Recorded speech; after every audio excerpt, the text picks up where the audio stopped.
Ayan mga lods. So bali natanggal na natin yung mga tornilyo dun sa loob. So bali ito, baka iangat ko lang muna para ma-repair natin ito dito. So kakalsuhan natin ng wood.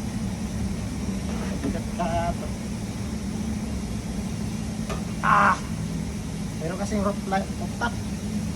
Ano? Yung ito.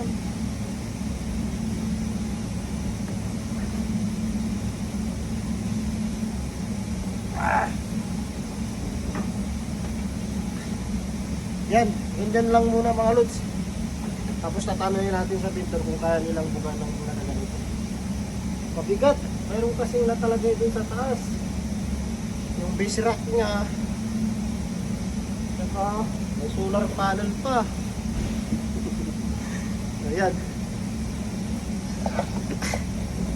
Pwede naman natin itong sungkitin mga lods dito.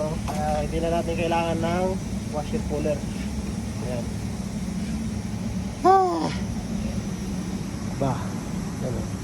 Tapos bababa pa tayo ng ito, hammer.